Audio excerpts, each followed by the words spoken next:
ನಿಮಗೆಲ್ಲರಿಗೂ ಕೂಡ ಶ್ರೀಕೃಷ್ಣ ಪರಮಾತ್ಮನ ವಚನಾಮೃತಕ್ಕೆ ಆಧಾರದ ಸ್ವಾಗತ ಸುಸ್ವಾಗತ. ಪ್ರಿಯ ಬಂಧುಗಳೇ, ನೀವೇನಾದರೂ ಶ್ರೀಕೃಷ್ಣ ಪರಮಾತ್ಮನ ಭಕ್ತರೇ ಆಗಿದ್ದರೆ ಈ ಕೂಡಲೇ ಈ ವಿಡಿಯೋಗೆ ಒಂದು ಲೈಕನ್ನು ಮಾಡುವುದರ ಮೂಲಕ ನಿಮ್ಮ ಭಕ್ತಿಯನ್ನು ವ್ಯಕ್ತಪಡಿಸಿ ಎಂದು ಕೇಳಿಕೊಳ್ಳುತ್ತಾ, ಬನ್ನಿ ದಿನದಲ್ಲಿ ಒಮ್ಮೆಯಾದರೂ ಕೂಡ ಶ್ರೀಕೃಷ್ಣ ಪರಮಾತ್ಮನ ವಚನಾಮೃತವನ್ನು ಕೇಳಿ ಧನ್ಯರಾಗೋಣ. ಗುರಿ ಇಲ್ಲದೆ ಇರುವಂತಹ ಮನುಷ್ಯರಿಗೆ ದಾರಿಯನ್ನ ತೋರಿಸುವುದು ಭಗವದ್ಗೀತೆ. ಜೀವನದಲ್ಲಿ ನಮಗೆ ಏನೂ ಕೂಡ ದಾರಿ ಕಾಣುತ್ತಿಲ್ಲ ಎಂದು ಕುಳಿತಾಗ ನೀವು ಖಂಡಿತವಾಗಿಯೂ ಕೂಡ ಭಗವದ್ಗೀತೆಗೆ ಶರಣಾಗಿ. ಅಲ್ಲಿ ನಿಮ್ಮ ಜೀವನಕ್ಕೆ ಖಂಡಿತವಾಗಿಯೂ ಕೂಡ ಒಂದಲ್ಲ ಒಂದು ದಾರಿ ಎನ್ನುವುದು ಸಿಕ್ಕೇ ಸಿಗುತ್ತದೆ. ಆಗುವುದೆಲ್ಲ ಒಳ್ಳೆಯದಕ್ಕೆ ಆಗುತ್ತದೆ ಎನ್ನುವಂತಹ ನಂಬಿಕೆಯೊಂದು ನಿಮ್ಮ ಜೀವನದಲ್ಲಿ ಇರಬೇಕು. ಖಂಡಿತವಾಗಿಯೂ ಕೂಡ ಒಳ್ಳೆಯ ಸಮಯ ಎನ್ನುವುದು, ಒಳ್ಳೆಯ ಜೀವನ ಶೈಲಿ ಎನ್ನುವುದು ನಿಮ್ಮ ಜೀವನದಲ್ಲಿ ಬಂದೇ ಬರುತ್ತದೆ. ನಿನ್ನ ಕೆಲಸ ಕಾರ್ಯಗಳನ್ನು ನೀನು ಶ್ರದ್ಧೆಯಿಂದ ಮಾಡುವುದನ್ನು ಕಲಿತುಕೊಳ್ಳಬೇಕು. ನಿನ್ನ ಕೆಲಸ ಕಾರ್ಯಗಳು ಯಾವುದಾದರೂ ಕೂಡ ಅದು ನಿಶ್ಚಿಂತೆಯಿಂದ ನೀನು ನಿರ್ವಹಿಸಬೇಕು. ಸಣ್ಣ ಕೆಲಸವಾದರೂ ಸರಿ, ದೊಡ್ಡ ಕೆಲಸವಾದರೂ ಕೂಡ ಸರಿ. ಕೆಲಸಗಳಲ್ಲಿ ತಾರತಮ್ಯತೆ ಎನ್ನುವುದು ಇಲ್ಲ. ಯಾವ ಕೆಲಸವನ್ನು ನೀನು ನಿರ್ವಹಿಸುತ್ತಾ ಬರುತ್ತೀಯೋ ಅದೇ ಕೆಲಸವನ್ನು ನೀನು ಖಂಡಿತವಾಗಿಯೂ ಕೂಡ ನಿರಂತರವಾಗಿ ಶ್ರಮವನ್ನು ಹಾಕುತ್ತಾ ಬಾ. ಖಂಡಿತವಾಗಿಯೂ ಕೂಡ ನಿನ್ನ ಜೀವನದಲ್ಲಿ ಒಂದಲ್ಲ ಒಂದು ಸಮಯ ಬಂದೇ ಬರುತ್ತದೆ. ಆಗ ಎಷ್ಟೋ ಜನರು ನಿನ್ನ ಬಗ್ಗೆ ಅವಹೇಳನಕಾರಿಯಾಗಿ ಮಾತನಾಡಿದವರೇ ಒಂದು ದಿನ ನಿನ್ನ ಬಗ್ಗೆ ಸನ್ಮಾನಿಸುವ ಹಾಗೆ ನೀನು ಎತ್ತರವಾಗಿ ಬೆಳೆದು ನಿಲ್ಲಬಹುದು.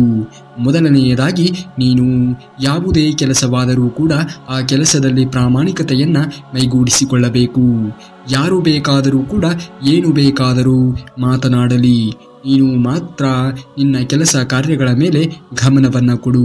ಸಾವಿರಾರು ಜನರು ಸಾವಿರಾರು ರೀತಿಯಲ್ಲಿ ಮಾತನಾಡುತ್ತಾರೆ.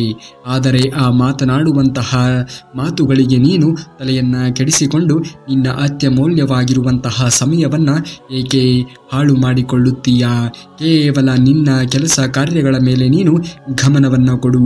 ಖಂಡಿತವಾಗಿಯೂ ಕೂಡ ನಿನ್ನ ಜೀವನದಲ್ಲಿ ಒಳ್ಳೆಯ ಸಮಯ ಎನ್ನುವುದು ಬಂದೇ ಬರುತ್ತದೆ. ಯಾವುದೇ ಕಾರಣಕ್ಕೂ ಕೂಡ ನೀನು ದುರಾಸೆಗೆ ಒಳಗಾಗಬೇಡ. ಎಂದಿಗೂ ಕೂಡ ನೀನು ಅನ್ಯಾಯದ ಹಾದಿಯಲ್ಲಿ ಮುಂದುವರಿಯಬೇಡ. ಖಂಡಿತವಾಗಿಯೂ ಕೂಡ ಅದು ನಿನ್ನ ಜೀವನಕ್ಕೆ ಒಳ್ಳೆಯದನ್ನು ಮಾಡುವುದಕ್ಕೆ ಸಾಧ್ಯವೇ ಇಲ್ಲ. ಏಕೆಂದರೆ ಭಗವದ್ಗೀತೆಯಲ್ಲಿ ಶ್ರೀಕೃಷ್ಣ ಪರಮಾತ್ಮನೇ ಹೇಳಿದ್ದಾನೆ, ಯಾವುದೇ ಕಾರಣಕ್ಕೂ ಕೂಡ ನೀನು ಧರ್ಮಯುತವಾಗಿರುವಂತಹ ದಾರಿಯಲ್ಲಿಯೇ ಮುಂದುವರಿಯಬೇಕು. ಯಾವುದೇ ಕಾರಣಕ್ಕೂ ಕೂಡ ಅಧರ್ಮದ ದಾರಿಯನ್ನು ಆಯ್ಕೆ ಮಾಡಿಕೊಳ್ಳಬಾರದು.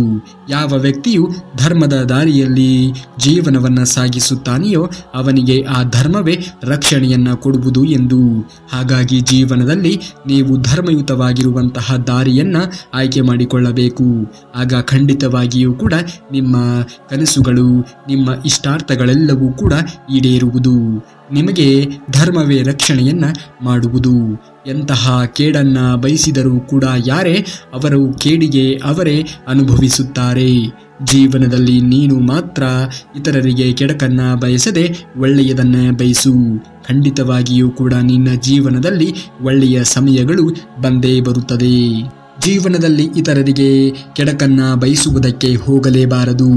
ನಮ್ಮ ಕೈಯಲ್ಲಿ ಒಳ್ಳೆಯದನ್ನ ಬಯಸುವುದಕ್ಕೆ ಆಗದೇ ಇದ್ದರೂ ಕೂಡ ಪರವಾಗಿಲ್ಲ, ಆದರೆ ಕೆಟ್ಟದ್ದನ್ನ ಮಾತ್ರ ಇನ್ನೊಬ್ಬರಿಗೆ ಬಯಸುವುದಕ್ಕೆ ಹೋಗಬಾರದು. ಕೆಟ್ಟದ್ದನ್ನ ಬಯಸುವವರು ಇದ್ದಾರೆ ಅಲ್ಲವೇ, ಅವರಿಗೆ ಯಾವುದೇ ರೀತಿಯ ಶಿಕ್ಷೆ ಎನ್ನುವುದನ್ನು ದೇವರು ಕರುಣಿಸುವುದಿಲ್ಲವೇ ಎಂದು ನಿಮ್ಮಲ್ಲಿ ಪ್ರಶ್ನೆಗಳು ಉದ್ಭವ ಆಗಬಹುದು. ಖಂಡಿತವಾಗಿಯೂ ಕೂಡ ಅಂಥವರ ಒಂದು ಕೆಟ್ಟತನದಿಂದಲೇ ಅವರ ಸರ್ವನಾಶ ಎನ್ನುವುದು ಕಟ್ಟಿಟ್ಟ ಬುತ್ತಿಯಂತೆ ಅವರ ಬೆನ್ನ ಹಿಂದೆ ಬಂದೇ ಬರುತ್ತದೆ.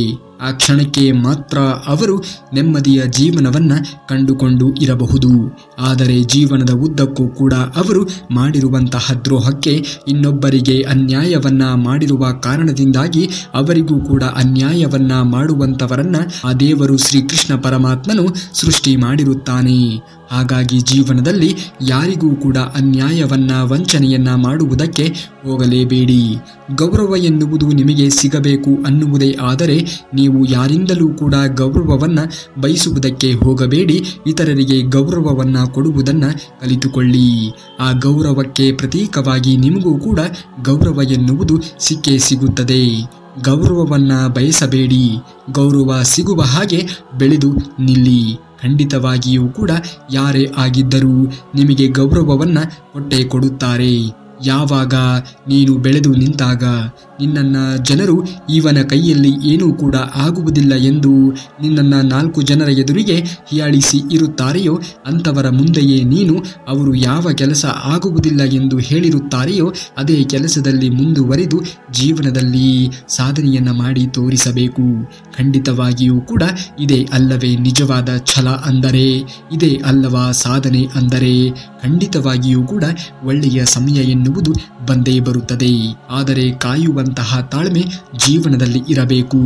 ಮೋಸ ಮಾಡಿದವರನ್ನ ಕ್ಷಮಿಸುವಷ್ಟು ಉದಾರಿಯಾಗಬೇಕು ನಿಜ, ಆದರೆ ಅವರನ್ನೇ ಮತ್ತೆ ಜೀವನದಲ್ಲಿ ನಂಬುವಷ್ಟು ಮೂರ್ಖರಾಗಿ ಇರುವುದಕ್ಕೆ ಹೋಗಲೇಬಾರದು.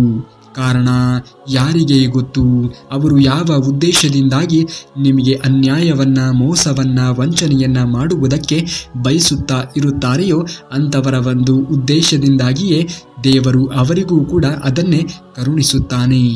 ದಾರಿ ಕಾಣುತ್ತಿಲ್ಲವೆಂದು ದೇವರನ್ನ ದೂರಬೇಡಿ. ಸ್ವಲ್ಪ ತಾಳ್ಮೆಯನ್ನ ಜೀವನದಲ್ಲಿ ತಂದುಕೊಳ್ಳಿ. ಭಗವಂತ ನಿಮಗಾಗಿ ಹೊಸದೊಂದು ದಾರಿಯನ್ನೇ ಸೃಷ್ಟಿ ಮಾಡಿರಬಹುದು ಅಲ್ಲವೇ? ಹಾಗಾಗಿ ಆ ದಾರಿಯಲ್ಲಿ ನೀವು ನೆಮ್ಮದಿಯನ್ನ ಕಂಡುಕೊಳ್ಳಬೇಕು. ಜೀವನದಲ್ಲಿ ಎಲ್ಲವೂ ಕೂಡ ಒಳ್ಳೆಯದಕ್ಕೆ ಆಗುತ್ತದೆ ಎನ್ನುವ ಪರಿಕಲ್ಪನೆಯಲ್ಲಿ ಜೀವನವನ್ನ ಕಳೆಯಿರಿ.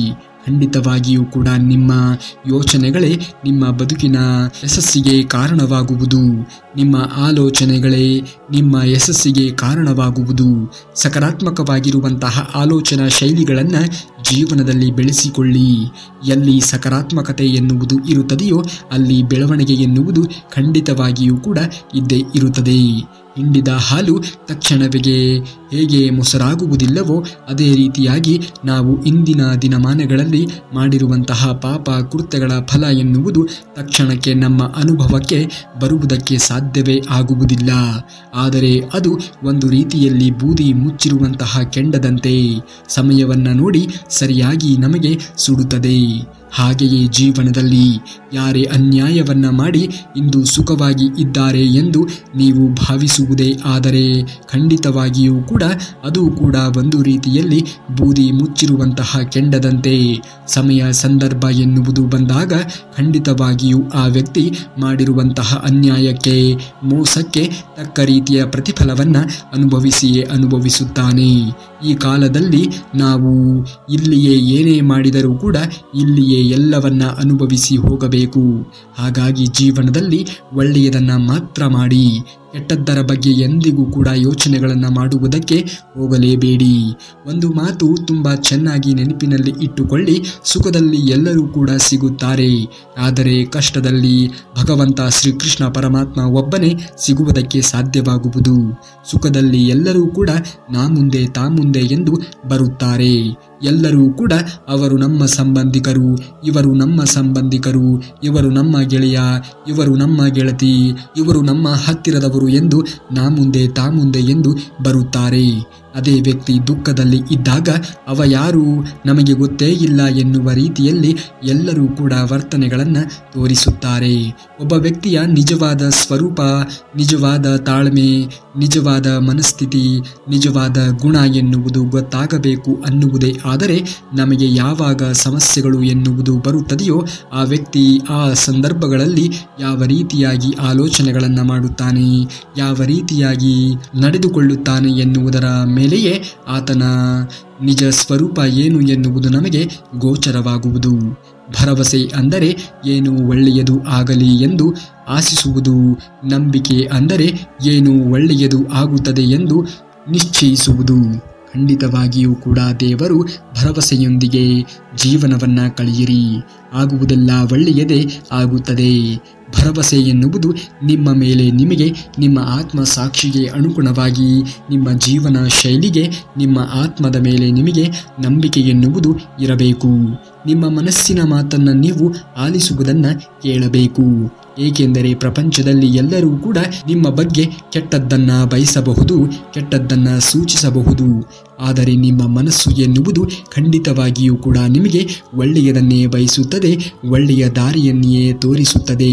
ಹಾಗಾಗಿ ಜೀವನದಲ್ಲಿ ಒಳ್ಳೆಯ ಮನಸ್ಸನ್ನು ನೀವು ರೂಢಿಸಿಕೊಳ್ಳಬೇಕು. ಆ ಮನಸ್ಸಿನ ಮಾತನ್ನು ನೀವು ಆಲೈಕೆ ಮಾಡುವುದನ್ನು ಕಲಿಯಬೇಕು.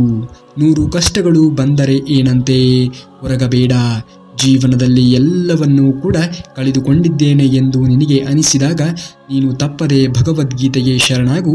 ಶ್ರೀಕೃಷ್ಣ ಪರಮಾತ್ಮ ಅಲ್ಲಿ ನಿನಗೆ ಒಂದು ದಾರಿಯನ್ನು ಖಂಡಿತವಾಗಿಯೂ ಕೂಡ ತೋರಿಸುತ್ತಾನೆ. ನಿನ್ನ ಮೇಲೆ, ನಿನ್ನ ಆತ್ಮಬಲದ ಮೇಲೆ ನಿನಗೆ ಅಚಲವಾಗಿ ನಂಬಿಕೆ ಎನ್ನುವುದು ಇದ್ದರೆ ಬೇರೆ ಯಾವ ಶಕ್ತಿಯೂ ಕೂಡ ನಿನ್ನನ್ನು ಏನೂ ಮಾಡುವುದಕ್ಕೆ ಸಾಧ್ಯವೇ ಆಗುವುದಿಲ್ಲ.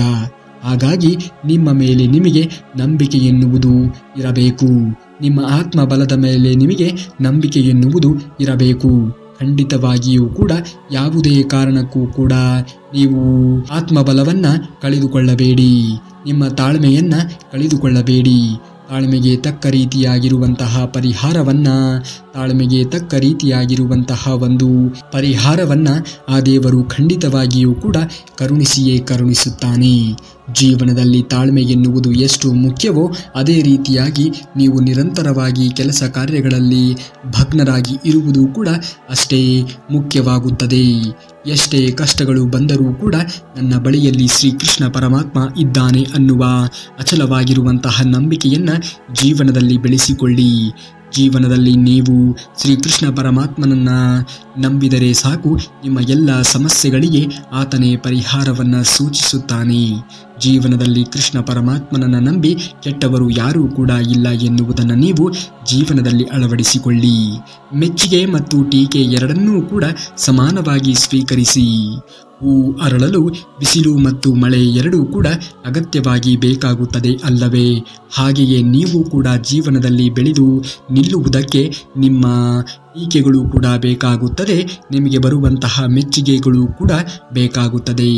ಇವೆರಡನ್ನೂ ಕೂಡ ನೀವು ಸಮಾನ ಮನಸ್ಥಿತಿಯಿಂದ ಸ್ವೀಕರಿಸುವುದನ್ನು ಕಲಿಯಬೇಕು. ಮೆಚ್ಚುಗೆ ಆದಾಗ ಅಥವಾ ಮೆಚ್ಚುಗೆ ಎನ್ನುವುದು ಸಿಕ್ಕಾಗ ಹಿಗ್ಗುವುದಕ್ಕೆ ಜೀವನದಲ್ಲಿ ಹೋಗಲೇಬಾರದು, ಅಥವಾ ಟೀಕೆ ಎನ್ನುವುದು ಸಿಕ್ಕಾಗ ಜೀವನದಲ್ಲಿ ಕುಗ್ಗುವುದಕ್ಕೆ ಹೋಗಲೇಬಾರದು. ಏನೇ ಒಂದು ಟೀಕೆ ಟಿಪ್ಪಣಿಗಳು ಮೆಚ್ಚುಗೆಗಳು ಬಂದರೂ ಕೂಡ ಎರಡನ್ನೂ ಕೂಡ ಸಮಾನ ಮನಸ್ಥಿತಿಯಿಂದ ಸ್ವೀಕರಿಸಬೇಕು. ಬೆಳೆದು ನಿಂತಾಗ ನಿಮ್ಮ ಬೆಳವಣಿಗೆಗೆ ಕಾರಣರಾಗಿರುವಂಥವರನ್ನು ಎಂದಿಗೂ ಕೂಡ ಮರೆಯಲೇಬಾರದು. ಜೀವನದಲ್ಲಿ ನೀನು ಈ ರೀತಿಯಾಗಿ ಕೆಲಸಗಳನ್ನು ಮಾಡಿದ್ದೇ ಆದರೆ ಖಂಡಿತವಾಗಿಯೂ ಕೂಡ ನಿನ್ನನ್ನು ದೇವರು ಕ್ಷಮಿಸುವುದಕ್ಕೆ ಸಾಧ್ಯವೇ ಆಗುವುದಿಲ್ಲ. ಹಾಗಾಗಿ ನಿನ್ನ ಬೆಳವಣಿಗೆಗೆ ಯಾರು ಕಾರಣರಾಗಿರುತ್ತಾರೆಯೋ ಅವರನ್ನು ಎಂದಿಗೂ ಕೂಡ ಮರೆಯಲೇಬೇಡಿ. ದುಡಿದು ಬದುಕುವವರನ್ನು ಅಥವಾ ಬಲಹೀನರನ್ನು ಭಗವಂತನು ಬಡಿದರೆ ಅಂತಹ ಬಲವಂತರನ್ನು ಕರ್ಮ ಅಥವಾ ಭಗವಂತ ಒಂದು ದಿನ ಒಡೆಯುತ್ತಾನೆ. ಇದರ ಅರ್ಥ ನಿಮ್ಮ ಕೈಯಲ್ಲಿ ಏನೂ ಆಗುವುದಿಲ್ಲ ಎಂದು ಸುಖ ಸುಮ್ಮನೆ ಅವರಿಗೆ ಹೆದರಿಸಿ ಬೆದರಿಸಿ ಜೀವನವನ್ನು ನಿರ್ವಹಿಸುತ್ತಾ ಇರುತ್ತೀಯೋ, ದೇವರು ನಿನಗೂ ಕೂಡ ಹೆದರಿಸುವಂಥವರನ್ನು ಸೃಷ್ಟಿ ಮಾಡಿರುತ್ತಾನೆ. ಒಳ್ಳೆಯದಕ್ಕೆ ಖಂಡಿತವಾಗಿಯೂ ಕೂಡ ಒಳ್ಳೆಯದೇ ಆಗುತ್ತದೆ. ಆ ಕ್ಷಣಕ್ಕೆ ಕೆಟ್ಟದ್ದು ಆಗಬಹುದು. ಖಂಡಿತವಾಗಿಯೂ ಕೂಡ ದೇವರು ಇದ್ದಾನೆ. ಒಳ್ಳೆಯದನ್ನು, ಒಳ್ಳೆಯ ಅಂಶಗಳನ್ನು, ಒಳ್ಳೆಯ ದಾರಿಯಲ್ಲಿ ಮುಂದುವರಿಯುತ್ತಿರುವವರನ್ನು ದೇವರು ಖಂಡಿತವಾಗಿಯೂ ಕಷ್ಟಕಾಲದಲ್ಲಿ ರಕ್ಷಣೆಯನ್ನು ಮಾಡೇ ಮಾಡುತ್ತಾನೆ. ಒಳ್ಳೆಯತನಕ್ಕೆ ಬೆಲೆ ಇಲ್ಲ ಅನ್ನುವುದು ಎಷ್ಟು ಸತ್ಯವಾಗಿರುವಂತಹ ಮಾತು, ಒಳ್ಳೆಯತನ ನಮ್ಮ ಕೈಯನ್ನು ಬಿಡುವುದಿಲ್ಲ ಅನ್ನುವುದು ಕೂಡ ಅಷ್ಟೇ ಸತ್ಯವಾಗಿರುವಂತಹ ಮಾತು. ಖಂಡಿತವಾಗಿಯೂ ಕೂಡ ಜೀವನದಲ್ಲಿ ಒಳ್ಳೆಯ ಅಂಶಗಳನ್ನು ಮೈಗೂಡಿಸಿಕೊಳ್ಳಿ. ಆಗುವುದೆಲ್ಲ ಒಳ್ಳೆಯದೇ ಆಗುತ್ತದೆ. ನಾವು ಬಯಸಿದ್ದೆಲ್ಲ ಸಿಕ್ಕಿದರೆ ಅದು ದೇವರ ಕೃಪೆ. ನಾವು ಬಯಸಿದ್ದೆಲ್ಲ ಸಿಗದೇ ಇದ್ದರೆ ಅದು ದೇವರ ರಕ್ಷಣೆ. ದೇವರನ್ನ ನೀನು ಖಂಡಿತವಾಗಿಯೂ ಕೂಡ ನಂಬಬೇಕು. ಆಯಾ ಕಾಲಮಾನದಲ್ಲಿ ಆಯಾ ಕಾಲಮಾನಕ್ಕೆ ಸಮಯಕ್ಕೆ ಅನುಗುಣವಾಗಿ ನಿಮ್ಮ ಜೀವನದಲ್ಲಿ ನಿಮಗೆ ಯಾವುದು ದಕ್ಕಬೇಕು ಎಂದು ಬರೆದಿರುತ್ತದೆಯೋ ಖಂಡಿತವಾಗಿಯೂ ಕೂಡ ಅದು ದಕ್ಕುತ್ತದೆ. ಜೀವನದಲ್ಲಿ ಯಾವುದೂ ನಮಗೆ ಒಲಿಯುವುದಿಲ್ಲ ಅಥವಾ ದಕ್ಕುವುದಿಲ್ಲ ಎಂದು ಬರೆದಿರುತ್ತದೆಯೋ ನಾವು ಎಷ್ಟೇ ರೀತಿಯಾಗಿ ಪ್ರಯತ್ನಗಳನ್ನು ಪಟ್ಟರೂ ಕೂಡ ಅದು ನಮಗೆ ದಕ್ಕುವುದಕ್ಕೆ ಸಾಧ್ಯವೇ ಆಗುವುದಿಲ್ಲ. ನಮ್ಮ ಜೀವಕ್ಕೆ ಮತ್ತು ನಮ್ಮ ಜೀವನಕ್ಕೆ ಹೋಲಿಕೆ ಆಗುವುದನ್ನೇ ಆ ದೇವರು ಕರುಣಿಸುತ್ತಾನೆ. ದೇವರ ಮೇಲೆ ನಂಬಿಕೆಯನ್ನ ಇಡಿ. ಕಷ್ಟ ಕಾಲದಲ್ಲಿ ಯಾರು ಇರುತ್ತಾರೆಯೋ ಇಲ್ಲವೋ ಗೊತ್ತಿಲ್ಲ. ದೇವರು ಖಂಡಿತವಾಗಿಯೂ ಕೂಡ ಕಷ್ಟ ಕಾಲದಲ್ಲಿ ಇದ್ದೇ ಇರುತ್ತಾನೆ. ಭಯಪಟ್ಟು ಕುಳಿತುಕೊಂಡರೆ ಬದುಕುವುದು ಅಸಾಧ್ಯವಾದದ್ದು. ಅಸಾಧ್ಯವಾಗುವುದು ಕೂಡ ಸಾಧ್ಯವಾಗಿಸಿಕೊಳ್ಳಬೇಕು ಅನ್ನುವುದೇ ಆದರೆ ನಾವು ನಿರಂತರವಾಗಿರುವಂತಹ ಪ್ರಯತ್ನವನ್ನು ಹಾಕಬೇಕು. ಗೆದ್ದೇ ಗೆಲ್ಲುತ್ತೇನೆ ಒಂದು ದಿನ, ಖಂಡಿತವಾಗಿಯೂ ಕೂಡ ಸಾಧಿಸುತ್ತೇನೆ ಒಂದು ದಿನ ಎನ್ನುವ ಅಚಲವಾಗಿರುವಂತಹ ನಂಬಿಕೆಯನ್ನು ನೀವು ನಿಮ್ಮ ಜೀವನದಲ್ಲಿ ಬೆಳೆಸಿಕೊಳ್ಳಬೇಕು. ಕಷ್ಟಪಟ್ಟು ದುಡಿಯುವುದನ್ನು ಕಲಿಯಬೇಕು. ಸಂಪಾದನೆ ಮಾಡುವುದನ್ನು ಕಲಿಯಬೇಕು. ಇಷ್ಟದಿಂದ ಜೀವನ ನಿರ್ವಹಣೆಯನ್ನು ಮಾಡುವುದನ್ನು ಕಲಿಯಬೇಕು. ಕ್ಷಮಿಸುವಷ್ಟು ಉದಾರವಾಗಿರುವಂತಹ ಗುಣವನ್ನು ಬೆಳೆಸಿಕೊಳ್ಳಬೇಕು. ಆದರೆ ಮತ್ತೆ ಮತ್ತೆ ನಂಬುವಷ್ಟು ಮೂರ್ಖತನವನ್ನು ಜೀವನದಲ್ಲಿ ಎಂದಿಗೂ ಕೂಡ ಬೆಳೆಸಿಕೊಳ್ಳಬಾರದು. ಆಗುವುದೆಲ್ಲ ಒಳ್ಳೆಯದೇ ಆಗುತ್ತದೆ ನಿಜ, ಆದರೆ ನೀವು ಪ್ರಾಮಾಣಿಕತೆಯ ದಾರಿಯಲ್ಲಿ ನಡೆದಾಗ ಖಂಡಿತವಾಗಿಯೂ ಕೂಡ ನಿಮ್ಮ ಇಷ್ಟಾರ್ಥಗಳೆಲ್ಲವೂ ಕೂಡ ಈಡೇರುತ್ತದೆ. ನೀವು ಶ್ರೀಕೃಷ್ಣ ಪರಮಾತ್ಮನ ಭಕ್ತರೇ ಆಗಿದ್ದರೆ ಈ ಕೂಡಲೇ ಈ ವಿಡಿಯೋಗೆ ಒಂದು ಲೈಕನ್ನು ಮಾಡಿ ಹಾಗೂ ಜೈ ಶ್ರೀಕೃಷ್ಣ ಪರಮಾತ್ಮ ಎಂದು ಕಾಮೆಂಟನ್ನು ಮಾಡಿ ಹಾಗೂ ನಮ್ಮ ಚಾನಲ್ನ ಸಬ್ಸ್ಕ್ರೈಬ್ ಮಾಡ್ಕೊಳ್ಳಿ ಅಂತೇಳಿ ಹೇಳ್ತಾ ಮುಂದಿನ ಶ್ರೀಕೃಷ್ಣ ಪರಮಾತ್ಮನ ವಚನಾಮೃತದೊಂದಿಗೆ ಭೇಟಿ ಆಗುವವರೆಗೂ ಧನ್ಯವಾದ. ಕರುನಾಡಿಗೆ.